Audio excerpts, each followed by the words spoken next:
बैठ जाओ फैल के बैठो थोड़ा फैल के जिंदाबाद जिंदाबाद जिंदाबाद बैठ जाओ अरे सब लोग बैठ जाओ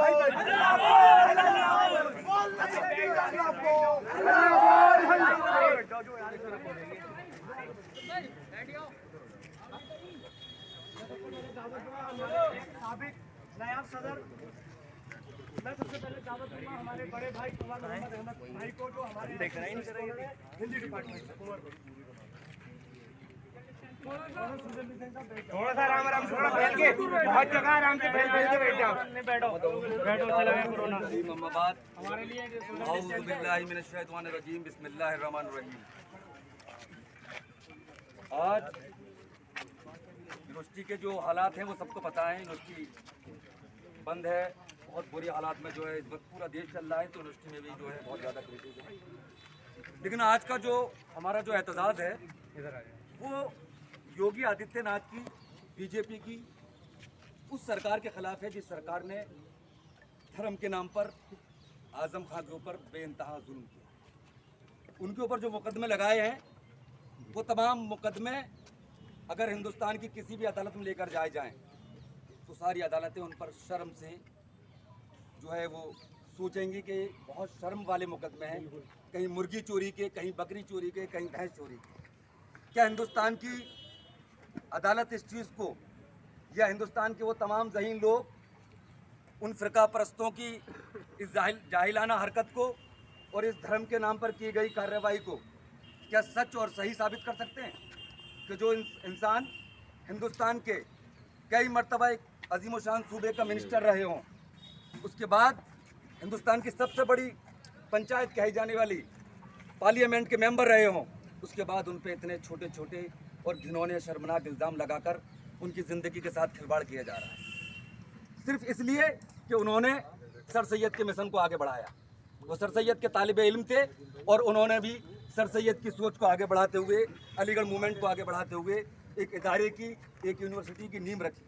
और उस नींव को रखने का उन्हें सिला ये मिला कि आज वो अपनी ज़िंदगी के आखिरी वक्त पर पहुंच चुके हैं, सिर्फ इसलिए कि वो सर सैयद के मिशन को आगे बढ़ा रहे थे और अपनी कौम को, जिसकी हालत दलितों से भी बदतर है, सच्चर की रिपोर्ट कह चुकी है, सच्चर कमेटी की जो रिपोर्ट है उसने ये बता दिया है कि मुसलमान एजुकेशन के नाम पर बहुत पिछड़ा है, यहाँ तक कि दलितों से भी कई गुना ज़्यादा पिछड़ा है।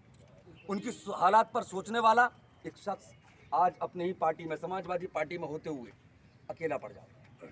जो 5 मरतबा 6 मरतबा सूबे की असेंबली का मेंबर रहा हो, कई बार मिनिस्टर रहे हों, उसके बावजूद आज संसद के मेंबर हों, तब उनके साथ ऐसा जुल्म हो रहा है जैसा एक अपराधी के साथ होता है, एक चोर के साथ होता है, ऐसा कि उन्हें अपना इलाज कराने तक का वक्त नहीं दे रही सरकार। शर्म आनी चाहिए।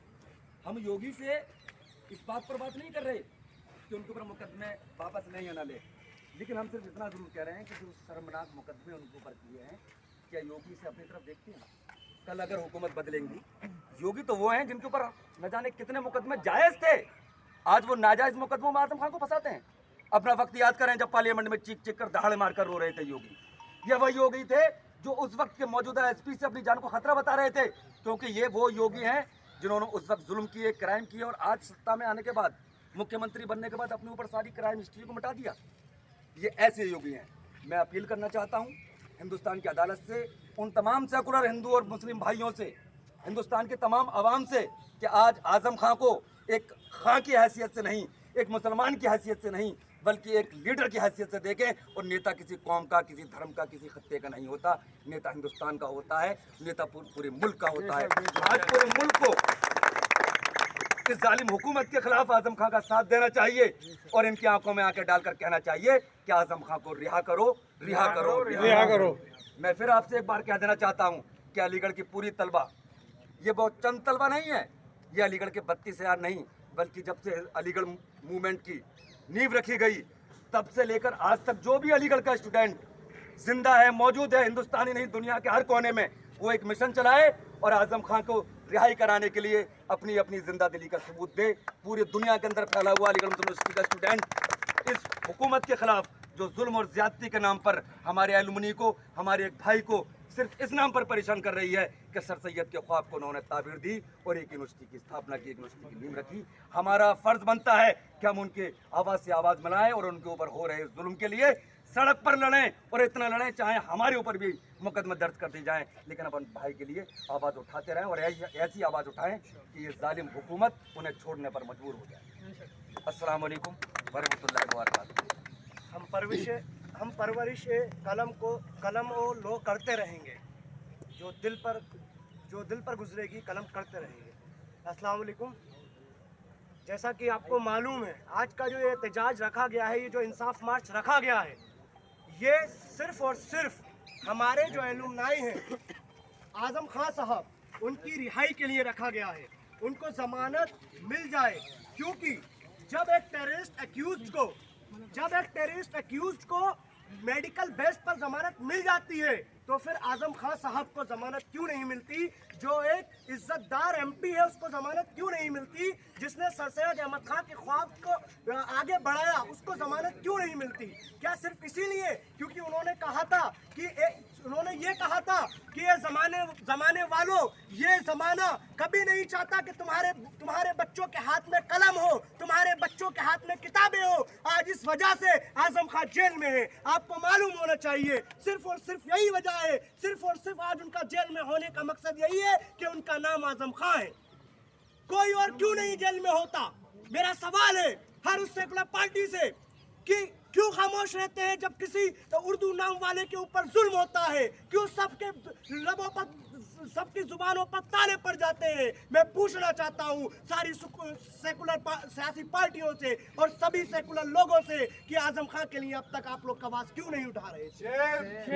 हम आज ये आवाज जो उठा रहे हैं, आज जो ये इंसाफ मार्च रखा गया है, ये सिर्फ इसलिए रखा गया है क्योंकि आजम खान कोई और नहीं बल्कि अलीगढ़ मुस्लिम यूनिवर्सिटी के स्टूडेंट्स यूनियन के साबिक सेक्रेटरी रह चुके हैं।